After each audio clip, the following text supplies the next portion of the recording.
pecado que fica crônico dentro da casa, dentro da família, pecado oculto da mulher, do homem, do adultério, da mentira, da prostituição, pecado. Aí depois começa a culpar os de fora, a xingar os de fora, a querer agredir, coisa e tal. Mas por quê? Jesus disse, quando o valente é amarrado, a casa é assaltada, que ele consegue, o ladrão consegue amarrar o valente, então ele saqueia toda a casa. Mas essa história da cerca é muito fundamental para a vida cristã, para a família, para as famílias. Porque isso entra de uma maneira sorrateira e depois não tem como sair. Porque agora, como é que faz? Só se matar, só se botar para fora, só se mandar embora, só se sair. Só se abandonar, só se desfacelar. E ninguém, por força social, quer fazer isso. E o certo é que nós temos aí um montão de homens sujeitos a espíritos, de mulheres carregadas de pecado por causa da ordem social, para não destruir a família. Mulheres, homens, sujeitos a espíritos dos mais baixos, dos piores. Faz isso, faz aquilo outro, dá isso, me dá aquilo, e tem que dar.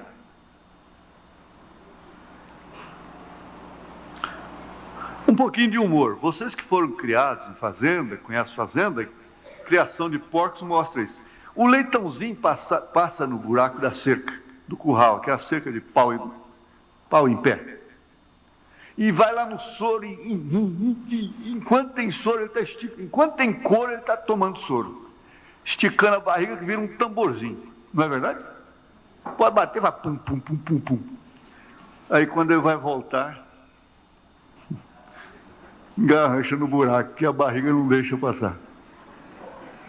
E aí dando a gritar, e o negócio vira um canudo para trás. O irmão Prata lembrou aqui, ó. Não é verdade, irmão? Ainda bem que a coisa escapa, né?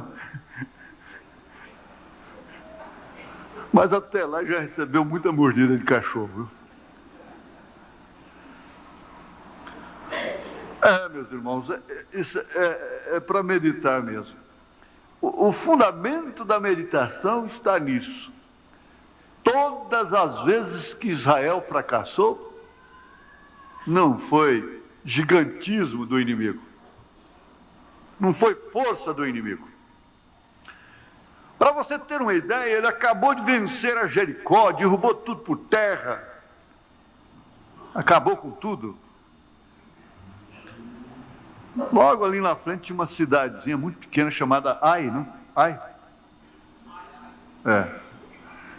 Foi num instante que já tinha perdido 30 e tantos generais, perdendo para um inimigo muito menor. Venceu tantos pecados enormes, venceu tanta coisa no passado, e agora está perdendo para coisas. O inimigo não quer te laçar com pecadão, não, se é que existe pecadão. Ele pode te laçar com pecadinho mesmo, porque ele sabe que pecado não tem tamanho. Então houve um inventário, porque o problema não estava realmente no inimigo. Não, o profeta diz, você não tem nem que culpar o diabo mais. Você não tem que culpar o diabo, você foi lá, na fronteira, você deu ouvido para ele, você quis. Ele disse, é como a mulher, ela tem que dizer sim ou não, a menos que seja violentada, mas fora disto, ela tem que aceitar ou não, ela pode aceitar ou não. Olha, isso é bom. Bom que todos voltemos para casa pensando nisso. Culpa. E põe nomes baixos nas pessoas e xinga os nomes de baixo calão, que só mulheres de rua, das mais baixas é que falam, às vezes são ditos dentro de casa, diante de filhos, para esposos, para mulheres, para as mães. Nomes baixos.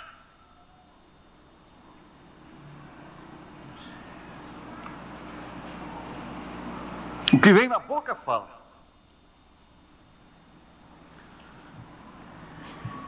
Mas a culpa não está na outra, no outro, no vizinho. Não. A culpa está lá dentro de casa. Um pregador que trabalhou comigo há algum tempo, irmão Valmo, de vez em quando ele dava uma mensagem assim: o seu problema é o seu pecado. O seu pecado é o seu problema. Você não tem que culpar a ninguém. Com razão o profeta disse: o maior inimigo que eu conheço chama-se William Marion Branham, que era ele próprio. Então, Moisés escolheu ser maltratado não pelo inimigo, mas aquele do Salmo 55, que come no prato, que é amigo, que fomos à casa de Deus juntos. É Salmo 55, não é? Vamos lá? Quando a gente chega a uma fase que você tem tanta confiança na palavra que não se preocupa em pregar. É 55 mesmo? Hã? É. Verso 12. Pois não era um inimigo que me afrontava, então eu o teria suportado. Nem era o que me aborrecia que se engrandecia contra mim, porque dele me teria escondido. Mas eras tu, homem, meu igual, meu guia e meu íntimo amigo. Praticávamos juntos suavemente e íamos com a multidão à casa de Deus.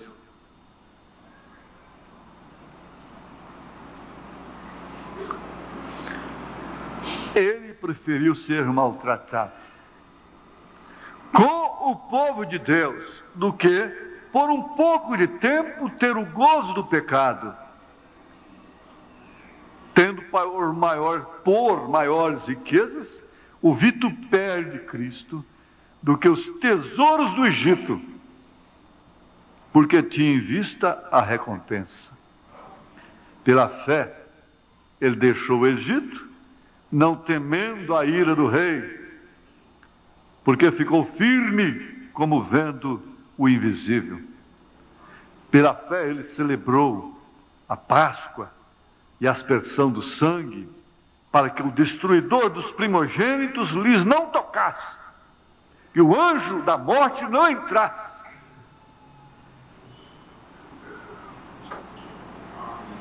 Pela fé passaram o mar vermelho como por terra seca, o que intentando os egípcios se afogaram. Pela fé caíram os muros de Jericó, sendo rodeados durante 7 dias. Olha, aquele homem estava identificado com sua chamada. E todos quantos estiveram com ele ali no deserto, e que estiveram identificados com a sua chamada, tiveram a mesma recompensa. Você tem que entender que a criança, a moça, o moço, o adolescente, não é? o jovem já feito, o homem, a mulher. Cada pessoa tem uma chamada. A coisa que precisa acontecer de sublime na sua vida é, sem dúvida alguma, a sua identificação com a sua chamada. Porque então você terá um autorreconhecimento que você é chamado, que você é chamada, e você não está na casa de Deus como uma abelhuda, um abelhudo, como um cão que espia a mesa dos outros. Você está na casa de Deus por decreto divino, por chamada. E tem uma coisa: se um rapaz é convocado pelo exército e ele não comparece sem a devida justificativa, ele será preso. Ele vai responder.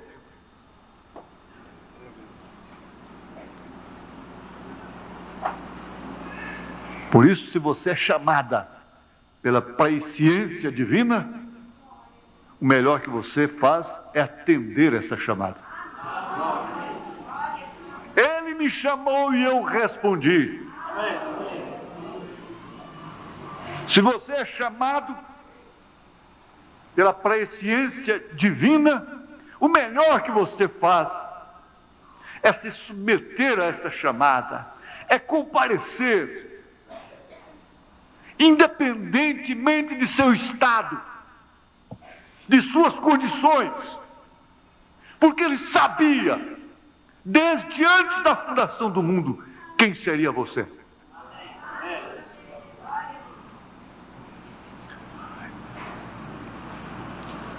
E temos de convir, temos de reconhecer que ninguém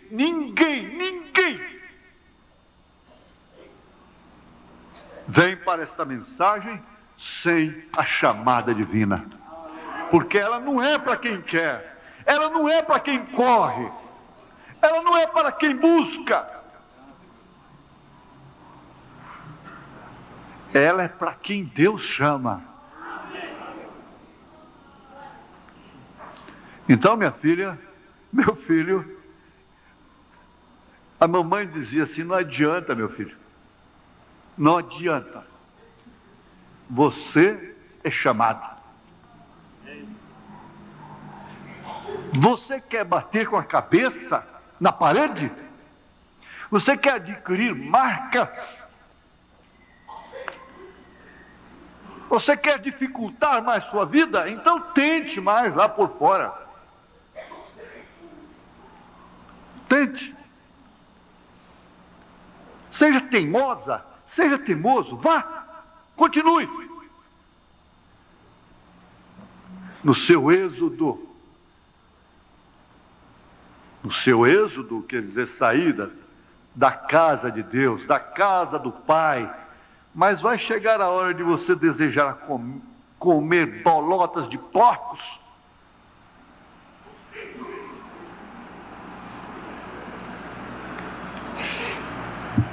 O profeta está fazendo referência de um povo, de homens, de mulheres, de moças, rapazes, crianças, que tinham andado pelo mundo e não tinham compartilhado dele.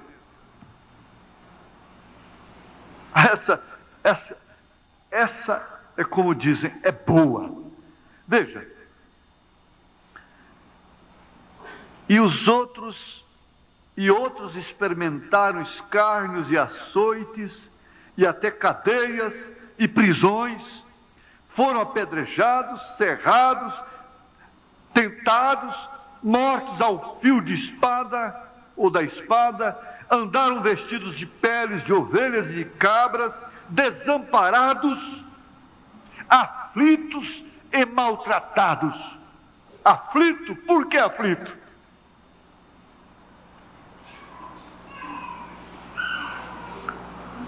Está aqui uma coisa, que às vezes quando a gente olha para determinadas pessoas, as quais nós não suportamos até mesmo pelo seu cheiro. E quando nós as abraçamos ou sorrimos com elas, é como se nós estivéssemos fazendo uma grande coisa. É como se nós fôssemos bem humildes. Eu sou humilde porque eu abraço aquela irmãzinha, aquele irmãozinho. Nós temos que lembrar disso aqui.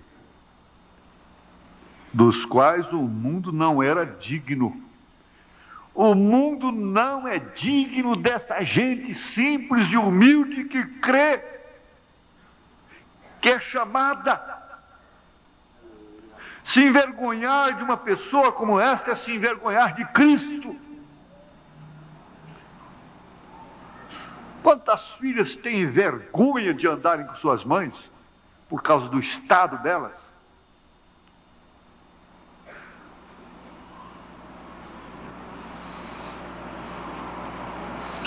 Dos quais o mundo não era digno. Por que esse povo de Deus não está dominando? Não está na casa mais alta do país? Porque essa casa mais alta do país é como já disse para o irmão Antônio de Jesus. Você é uma joia no focinho de porco.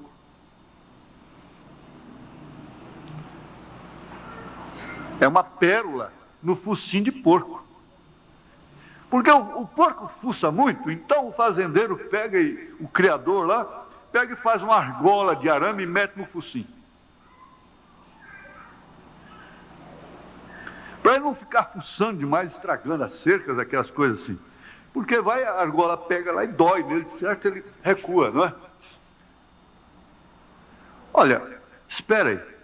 Jesus disse, não lanceis as vossas pérolas aos porcos. Você sabe por que os filhos de Deus não estão lá?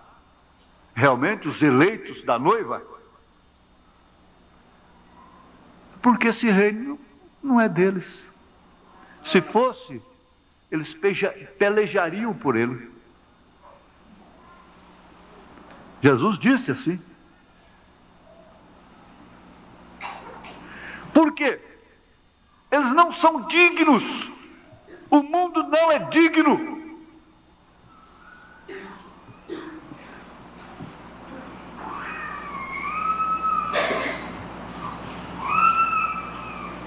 Eles tinham andado pelo mundo, sofrido as necessidades de todos os seres humanos.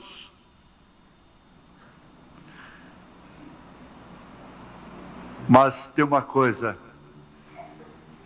eles não tinham compartilhado dele. Eles não tinham permitido aos sistemas do mundo vencê-los. Quando os nomes ilustres daquela era tinham se curvado aos acenos carinhosos do Estado e escolhido a mente política ao invés da mente espiritual, e se puseram em seu caminho de volta ao mundo, estes poucos permaneceram com a palavra de Deus e deste modo honraram o Senhor, honraram ao Senhor. É isso que você está fazendo, exatamente isso que você está fazendo. E deste modo honraram ao Senhor. Agora, em compensação, Ele, o Senhor, os honraria. Você honrou a Deus, Deus também vai te honrar. Pode estar certo disso.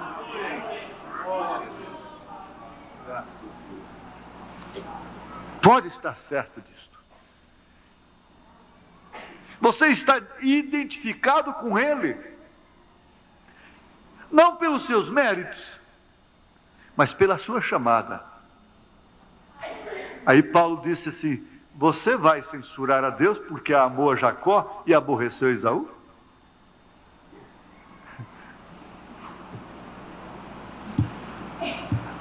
A lei da compensação. Em compensação, ele os honraria. Sabe por quê? Porque eles andarão com ele de branco.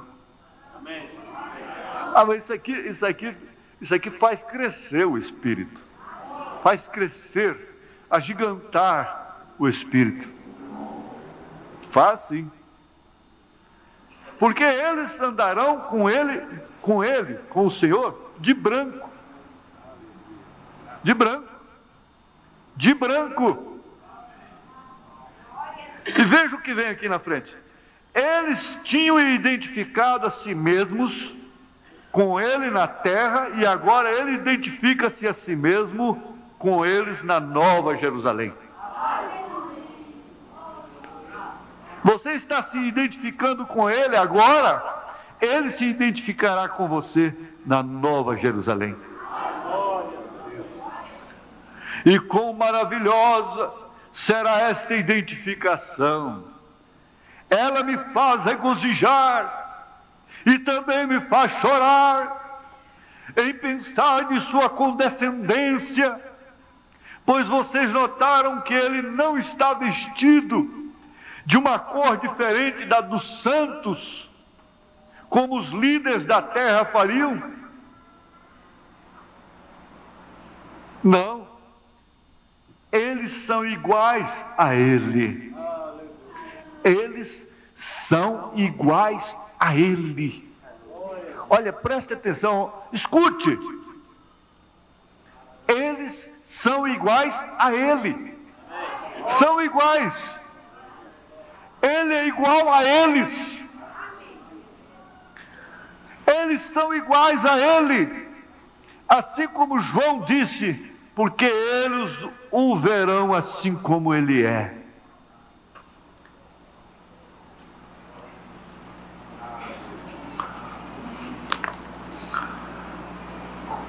Porque eles são dignos.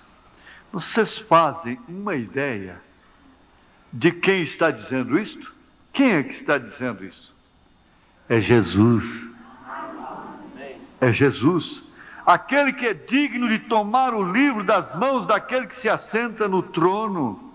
Agora, este que é digno está dizendo aos seus santos: vocês são dignos. Eis aqui o único qualificado para julgar. E na realidade todo julgamento está cometido a ele. E ele diz: vocês são dignos. Estas palavras são tão fulminantes como as palavras em Romanos 3,33. Deus diz: eu sou justo. Ali na branca luz da justiça de Deus, ouça a doce voz de Jesus quando ele diz: estes, e entre estes está você. Estes são meus. Estes me pertencem. Estes são meus. Mas quem te deu? Eu comprei. Eu comprei lá no Calvário. Olha, se você quer saber mais, eu coloquei o nome de cada um deles no meu livro, desde antes da fundação do mundo. Eu vim simplesmente redimi-los. Eu vim simplesmente resgatá-los. Se você quer saber realmente,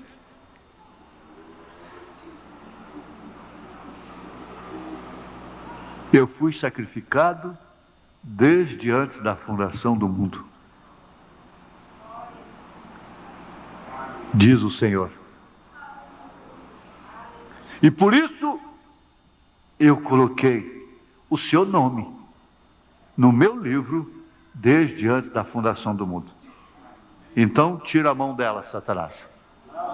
Tira a mão dele, Satanás. Porque ele me pertence. Essa casa é reservada para Deus.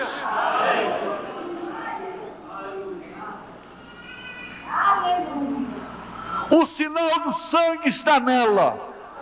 O sinal do sangue está nele.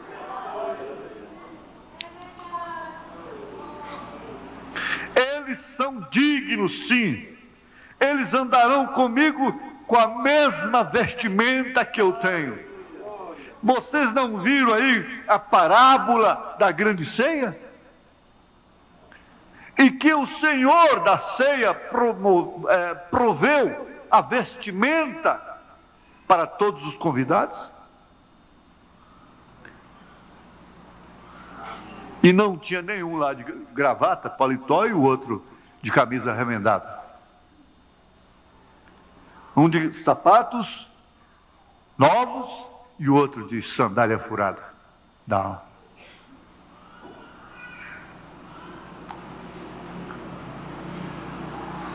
Ele tinha alguém para ficar ali na porta, e bastava aquele manco, aleijado, aquele paupérrimo, pobretão dos valados, aquela gente que eles chamam assim, gente menos esclarecida, gente que não tem inteligência, é que vai para o tabernáculo da fé. Eles dizem assim, Jesus veio e disse: graças te dou, ó Pai, Senhor dos céus e da terra, porque escondeste essas coisas para eles e revelaste aos pequeninos.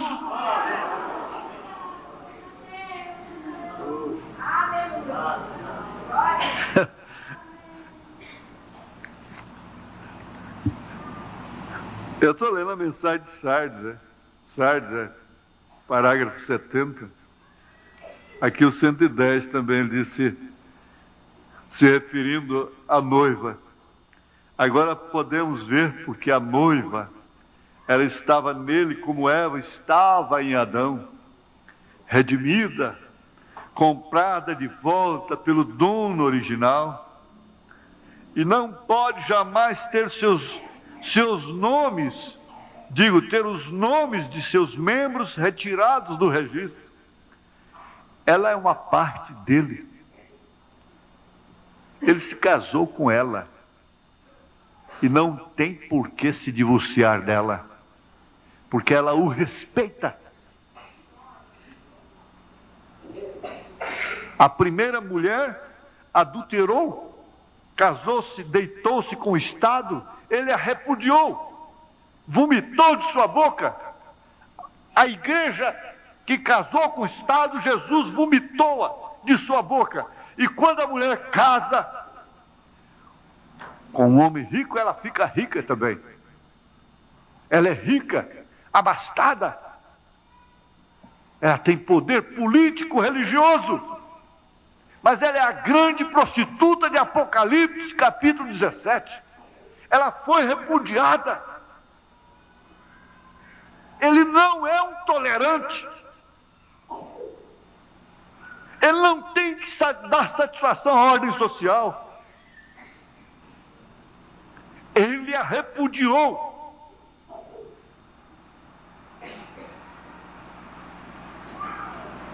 E se casou com uma virgem que o respeita.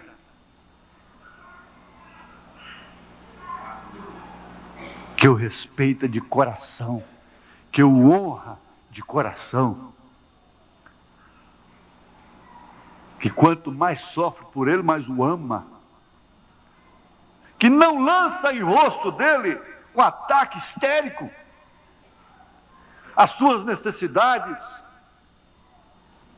Que não lava o seu rosto, para não dizer sua cara. Ela é uma parte dele.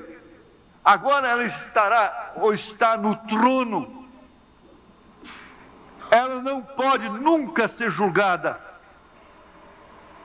Cada um na noiva é um membro dele. E olha aqui, preste atenção, escute, abra bem os ouvidos. E ele não perde nem um. Nem um. Olha, escuta aqui, nenhum. Ele não perde nenhum. Nenhum. Veja aqui. São João 10. Dou-lhes a vida eterna e nunca hão de perecer, e ninguém as arrebatará da minha mão. Ninguém. Ninguém. Meu Pai quem mas deu é maior do que todos. Ninguém pode arrebatá-las da mão de meu Pai. Então ninguém podia arrebatá-las da mão dele primeiro.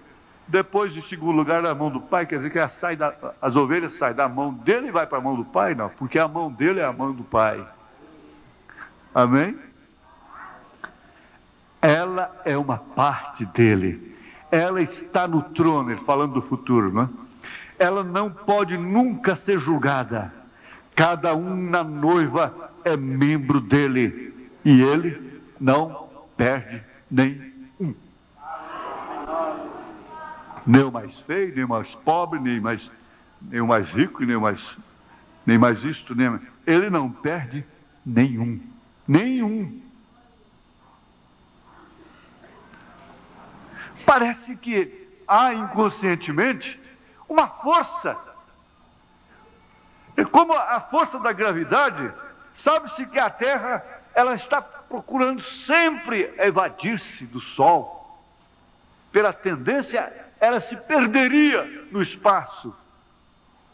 Mas existe uma força de gravidade que a prende. Ela luta, luta, luta. Então há época que ela fica mais afastada dele. Mas logo ela está mais próxima dele. E não tem como sair desse círculo. Por causa da força da gravidade, ela está casada com ele. E ele está casado com ela. E ele disse que ninguém pode separar a quem Deus une. Não há homem que separe. Ele disse: ninguém pode arrebatar. Ninguém pode arrebatá-las de minhas mãos.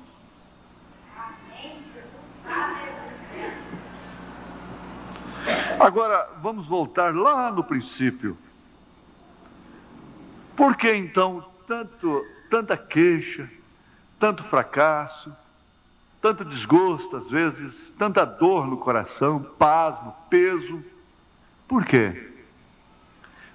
Porque às vezes murmurações, queixas, reclamações, porfias, contendas, não seria a mesma causa, ou as mesmas causas, não seriam as mesmas causas lá do deserto? O profeta disse: se tão somente a igreja pudesse crer e se entregar de uma forma incondicional nas suas mãos, ora, ele disse assim: não haveria nenhum enfermo no nosso meio.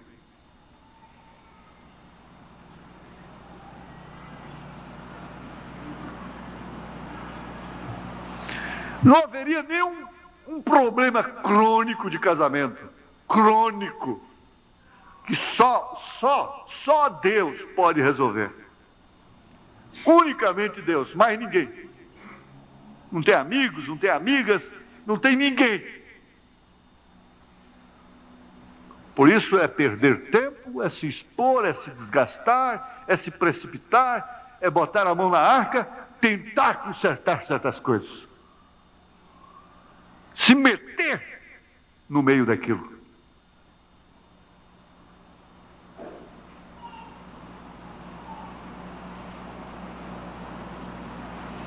Paulo disse,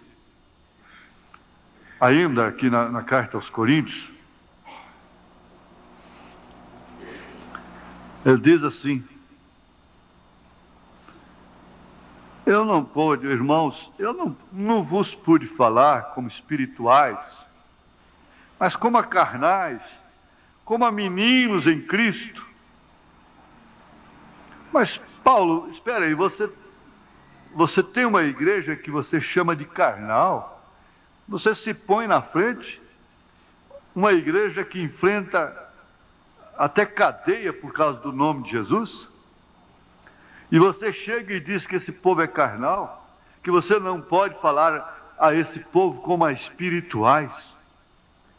Ele diz, é assim, são carnais. Eu os criei com leite, e não com manjar, porque ainda não, ele dizendo à igreja, ainda não podíeis, nem tão pouco ainda agora podeis. O que é isso? Porque ainda sois carnais. Espera aí, depois de tanto tempo, tendo um pastor como Paulo, para começar, Paulo não tinha mulher, não tinha filho, não tinha ninguém, para ninguém acusar.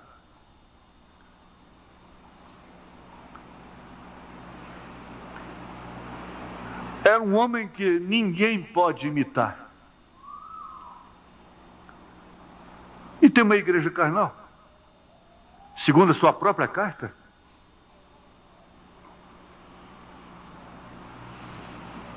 Aí que está a diferença, a grande diferença de uma igreja dirigida por um assalariado mesclado de colarim clerical, por um solteirão de batina. A diferença de uma igreja dirigida por um papa, por um reverendo, da igreja dirigida por um apóstolo. Porque o apóstolo, o profeta, reconhece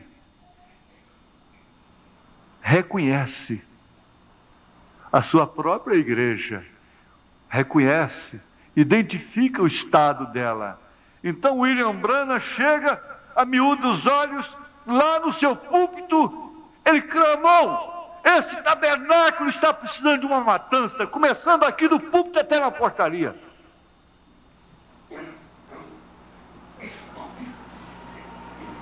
Agora, isso é realmente ministério, é confiança.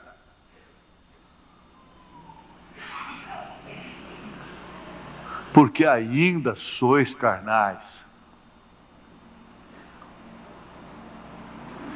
Por que são carnais?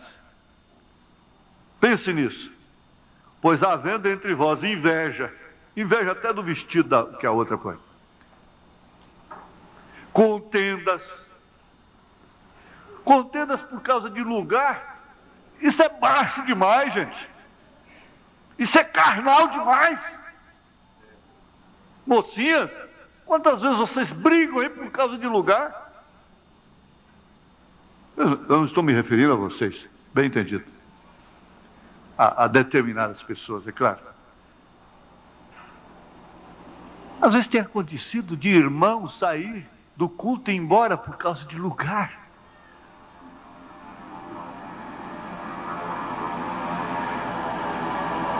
Isso não é ser carnal, porventura?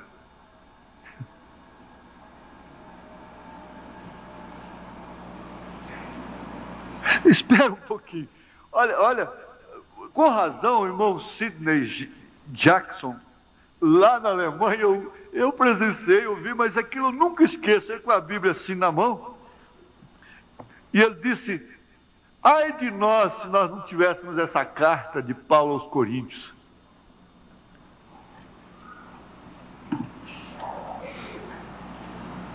Olha, havendo entre vós inveja, contendas por causa de quê? Por causa do namorado.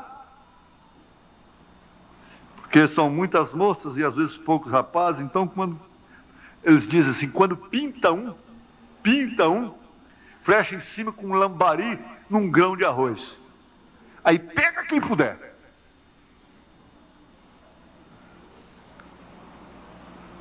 Contenda. Você não tem confiança para ficar lá no curral, tem? que não tem confiança para ficar no curral lá? Porque se ele é um bom moço, ele não vai nessa onda de Dom João, não. Ficar todo importante e começar a brincar com o sentimento de todo mundo, não. Se ele é homem, na verdade, ele vai olhar quem tem um comportamento diferente daquele. Ele não vai nessa polêmica, não. Nessa disputa, não. Ele deixa as que estão disputando e vão procurar alguém. Vai procurar alguém que está lá no curral. Você sabe a linguagem, o visitante não pode entender, porque eu também não posso contar toda a história. Um rapaz muito rico chegou na fazenda dele, as moças deram festa lá, e ele se enjoou daquilo e foi lá para o curral. Lá ele encontrou uma prima órfã lá, lavando vasilhas, e foi aqui ele escolheu.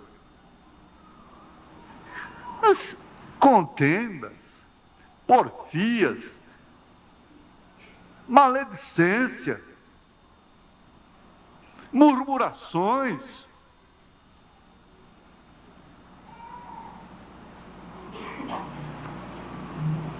por causa disto, por causa daquilo outro.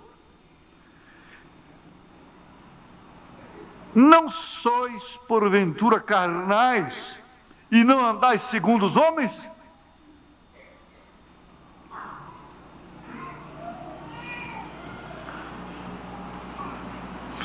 Irmãos, sem dúvida alguma, esse pensamento, essa meditação vai causar algum efeito. Se você atinar para isso, a pessoa mais humilde que está aqui dentro, mais simples de entender as coisas, você tem que entender isto aqui. Todas as derrotas que Israel teve lá no curso da viagem para a Terra Prometida não se deveu à fortaleza do inimigo. O inimigo cresceu quando a causa estava dentro de Israel. Ai, que era muito menor que Jericó, porque Acã pegou dos despojos de Jericó capa babilônica, moedas de ouro. Cada coisa dessa tem um significado na vida. E ocultou aquilo na sua tenda.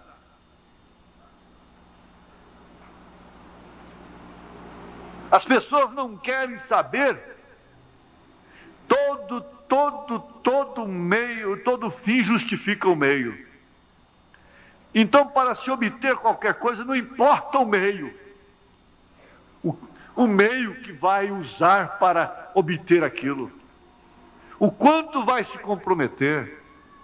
Há crentes que vivem mendigando coisas para filhos, para pessoas as quais não merecem tais coisas, tal honra. É preferível buscar um incrédulo, um descrente, certas horas. Não importa o meio, não importa através de quem. Tem que conseguir, tem que ajeitar aquela situação. Tem que resolver aquele problema. Não importa o meio. Mas não é assim.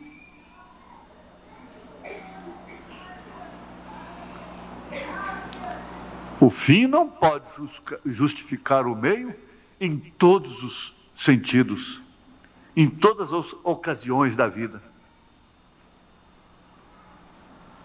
O irmão Brana usou entrar na África como caçador para poder pregar. Ali o fim estava justificando o meio. O meio que ele usou.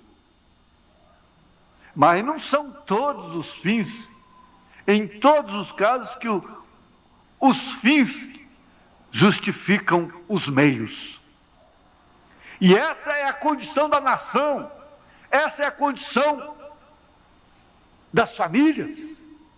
Se comprometem, vendem-se para políticos, em troca de benefícios.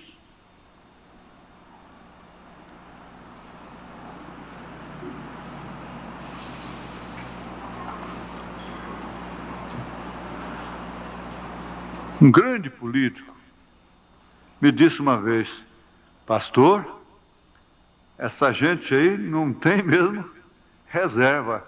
Não cora o rosto para chamar a gente e diz, olha, a nossa igreja vai votar no senhor, mas se o senhor nos der tantos 1000 tijolos, tantos metros de areia, tantos sacos de cimento.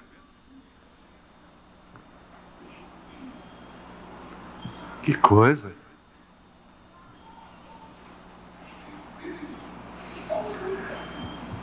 Essa é a principal causa da queda da nação. A nação está caída, está arruinada. O mal do último julgamento que nós tivemos não foi um julgamento em si. Não. Nós não poderíamos estar a favor da corrupção. Não é isso. O mal está justamente no fato de não haver ninguém que pudesse tirar a pedra. Não há ninguém que pode atirar pedra, nem lá fora, nem aqui dentro. Então aquele que estiver sem pecado, atire a primeira pedra. O grande mal hoje é este, é que todos querem atirar pedra. E às vezes, para não usar um termo assim, muito popular, vulgar, quando vão atirar a pedra, a cauda embaraça a sua mão. Até erra o tiro porque a cauda, vocês estão entendendo, né? A cauda, quer dizer, aquilo que tem atrás de si atrapalha.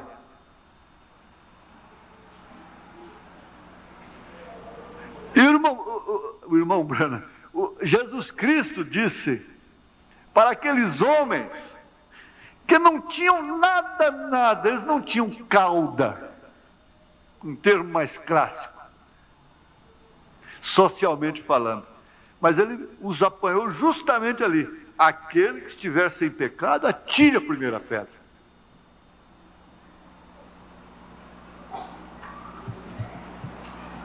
E um grande autor, ele desenvolveu uma cena naquele instante ali, idêntica a essas revelações do irmão Branham.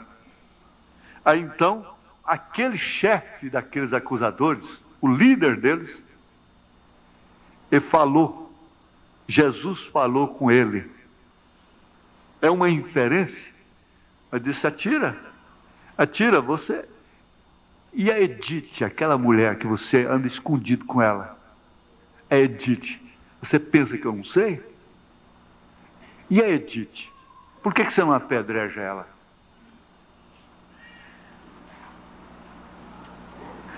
Todo o mal que o homem condena está nele.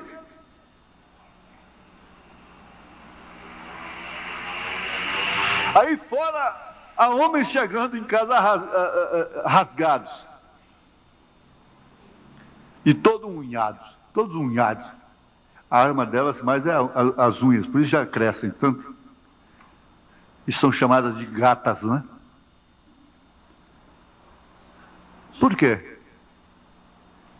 É porque ele está flertando com outro. Quando ela tem 2, 3 amantes.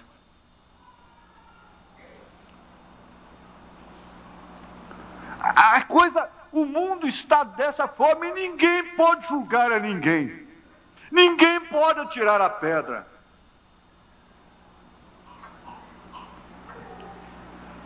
É hora de se humilhar e se identificar pessoalmente com sua chamada. A sua chamada é através do ai, da lei. Bendita lei,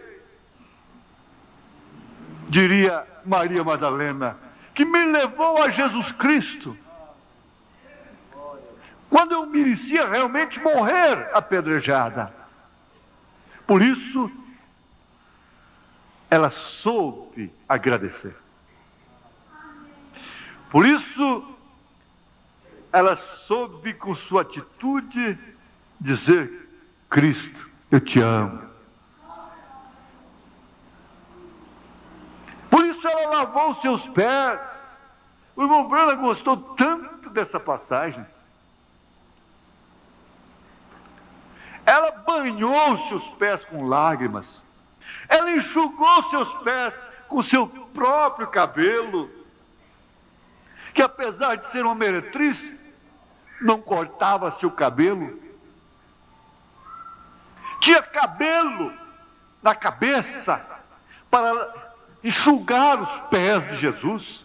E quantas senhoras, damas, não têm suficiente luz para entender que uma mulher não pode cortar seu cabelo? O culpado são os líderes, é a religião mãe, os intérpretes da Bíblia. Outro dia eu mostrei para uma senhora: olha, você está perdendo a batalha, porque o que te dá poder até sobre anjos você cortou. Quando o cabelo dava força para Sansão, e ele cortou, ele perdeu a força. O cabelo dá força para a mulher. Eles creem em ferraduras, creem em santo de barro e de pedra, mas não creem naquilo que realmente Deus estabeleceu. Deus pôs isso na mulher. A mulher é muito mais forte do que o homem.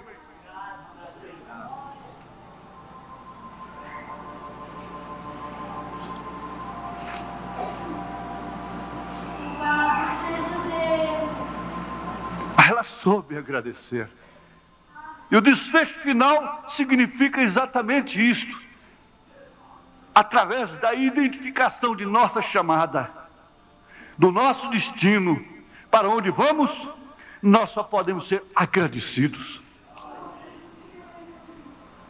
Porque se nós formos buscar um exemplo disto, nós vamos caminhar por todas as Escrituras e vamos esbarrar lá na Maria Madalena, lavando os pés de Jesus. Por isso ele disse: todas as vezes que o Evangelho for pregado, o que ela fez será citado. Porque quando se fala em gratidão, ali estava a gratidão. Ela foi a primeira a se identificar com ele. Estava chorando por causa dele, lá no jardim, no horto. E quando ele próprio falou com ela, ela pensou que era o guarda, o hortelão. Ela disse: onde o puseste? Me conta. Eu quero ir até onde está seu corpo. Ele disse: Maria.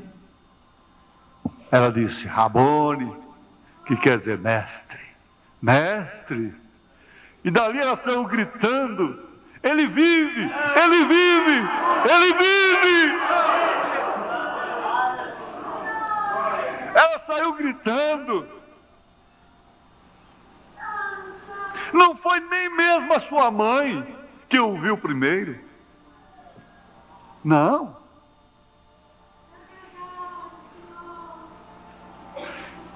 Por que que ela ficou tão impregnada com Jesus? Por quê?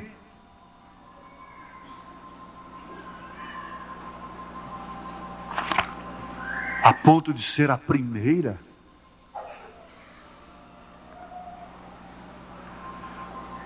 Cristo Jesus é meu bom Salvador. Desejo amá-lo mais todos os dias. Ele é meu pastor. Desejo amá-lo mais. Cristo, eu amo.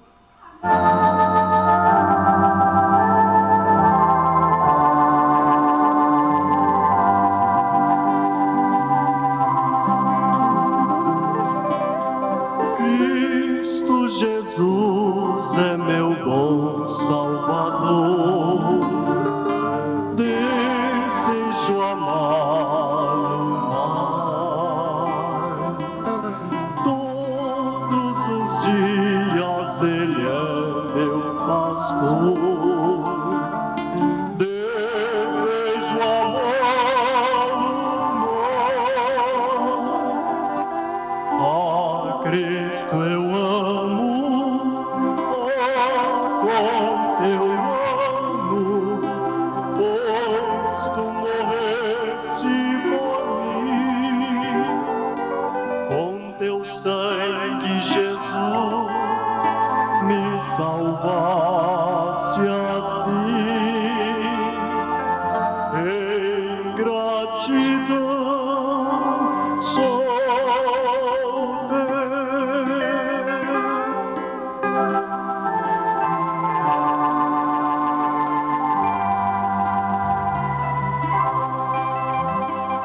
cedo ao céu Ele me levará. Desejo amá-lo mais, eternamente Ele me guiará. Desejo amá-lo mais.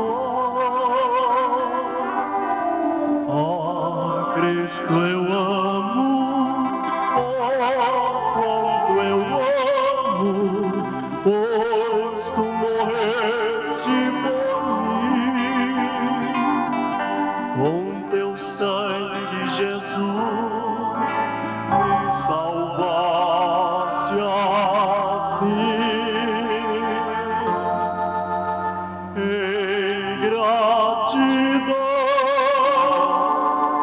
sou teu.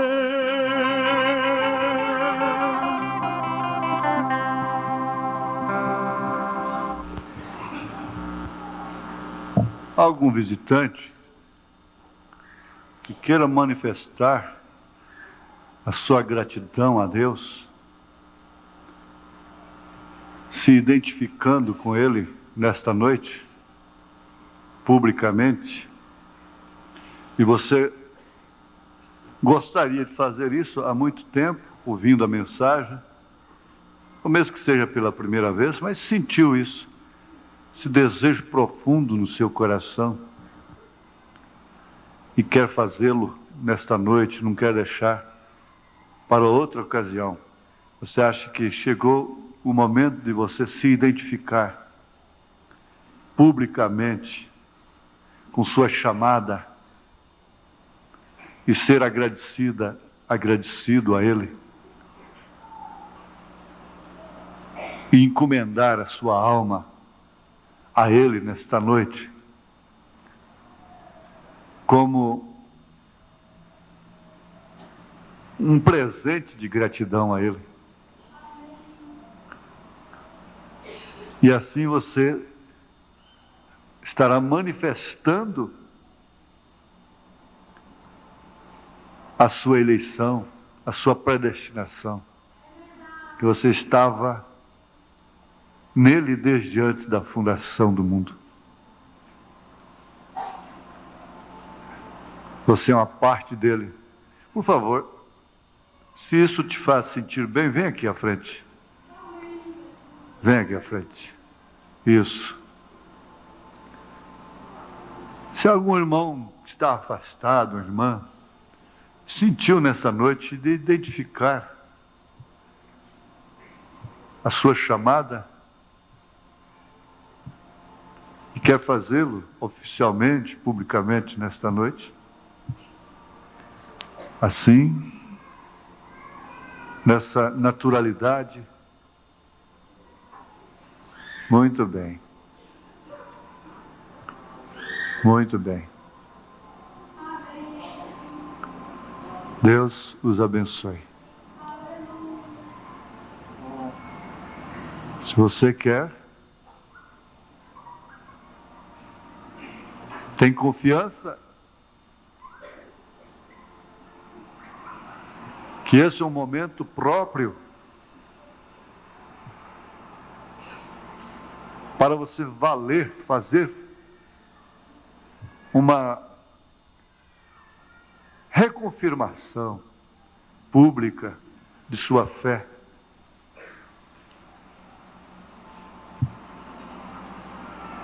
Você não tem como ficar sem se identificar. Você tem que se identificar. Você é dele. Você nunca deixou de ser dele. Ele não poderia te perder nunca. Ser dele não quer dizer estar comigo. Ser dele significa estar na palavra, e você sabe perfeitamente que a palavra está aqui.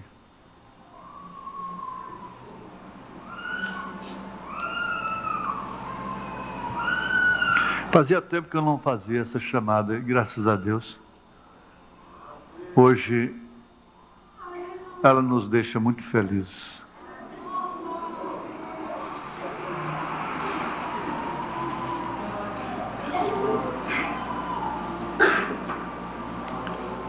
Gostaria que toda a congregação se pusesse de pé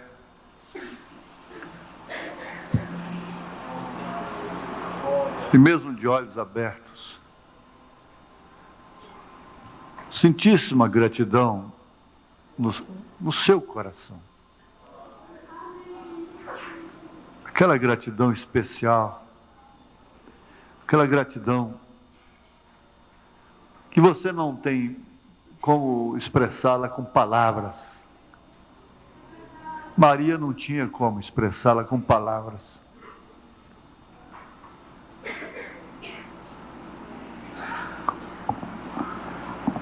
Senhor, aqui nós temos uma grande vitória.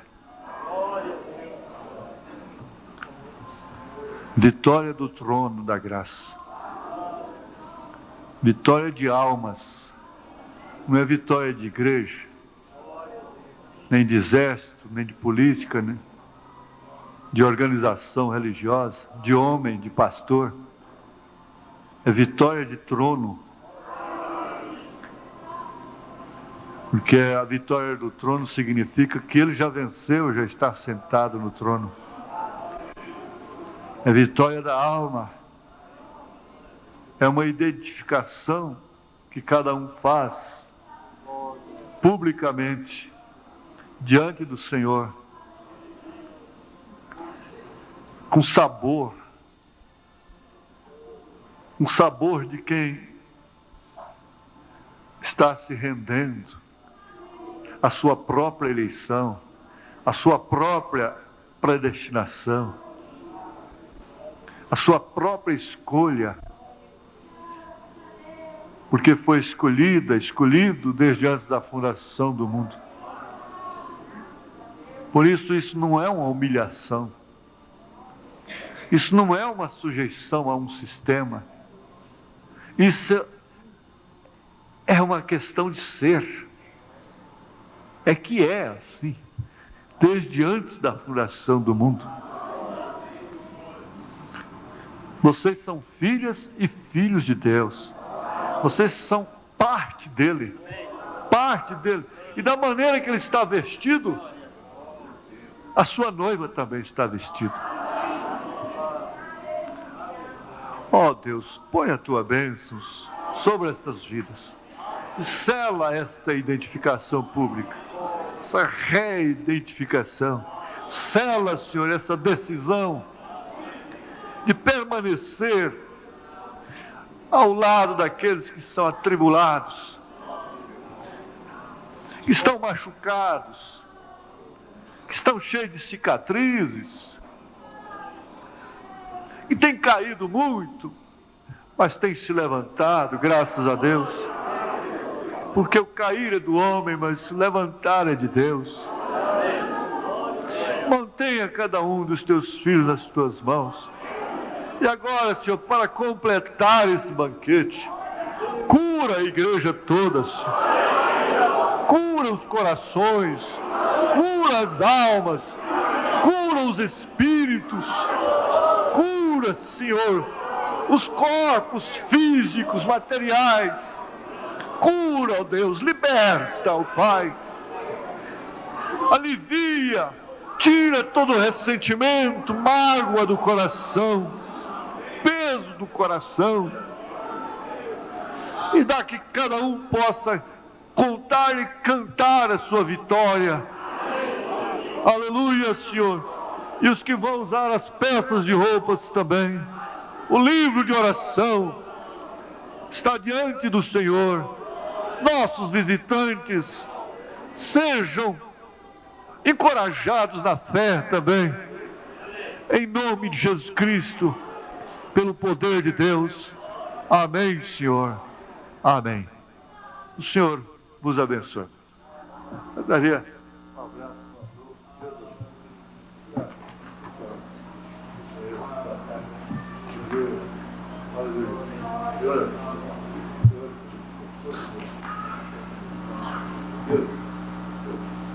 Amém. Amém. Glória a Deus. Você é um pregador do Evangelho também, e você está aqui por uma boa causa. Você não está doente, você está em necessidade e você quer um avivamento pentecostal para começar em sua igreja. Todos nós queremos isso. Vamos todos ficar de pé por um avivamento.